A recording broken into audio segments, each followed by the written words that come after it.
You want your entry-level IT employees to be an asset immediately or in 5 years?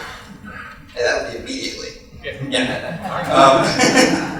No, I mean, there's realistic expectations, I think, about what somebody that's just starting out in their career can do. They're an investment. I appreciated that part of the report, saying it's not just interns. Interns, you kind of know what you're getting. For us, I mean, there's not a huge difference between an intern and somebody that's green straight out of college or just starting their career. It's an investment either way. And so what you're trying to do is make good investments. And I'd say over 5 years is way too long. So yeah, I mean, they're going to be becoming a valued contributor within hopefully months. Yeah. There's the full recognition and acknowledgement that when I hire somebody that's at entry level, I'm going to be training them.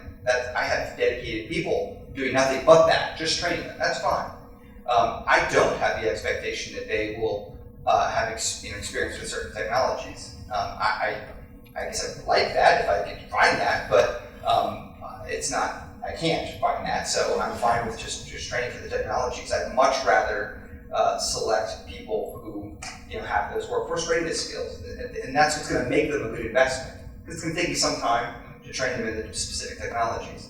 But I think there might be, I think part of the confusion might be from a failure to make certain distinctions between certain kinds of jobs. And I think it's both employers and maybe in the academia and the training communities. There are different kinds of jobs, and they don't all have the same requirements. I guess that was one of the sections of the report. Some of the jobs really are about the technology. And I could see an employer, if they correctly identify their job is one of that type, saying, look, I just need somebody who knows this technology, this skill, because that is what they're going to be doing. And when the technology changes, that's right, they're going to need to learn a new skill, right? But then there are other kinds of jobs where that doesn't matter as much, and the technology is going to be changing more quickly, and there are other things that are more fundamental. And I think both the employers would probably be better served in recognizing which kind of job do they have. That would help them make better selections. And then the students and people training them also need to make those distinctions too, and say, what do I want to do? What am I going to be prepared for? Peter, I'm guessing you can't wait 5 years either.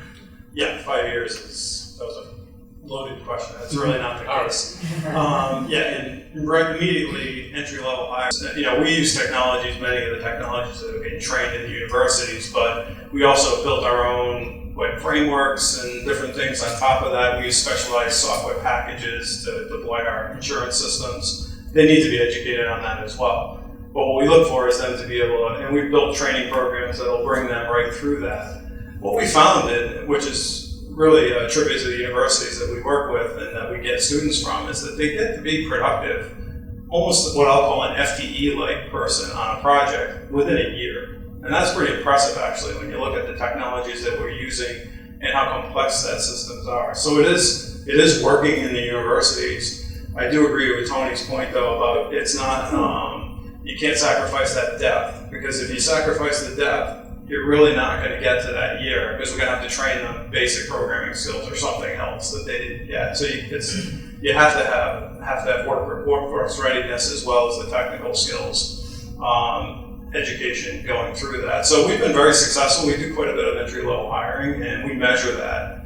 And every student's different, and we do aptitude tests to make sure when they come in, believe it or not, there are college graduates out there that really don't have a CS degree that don't have the aptitude for it, so we screen those out.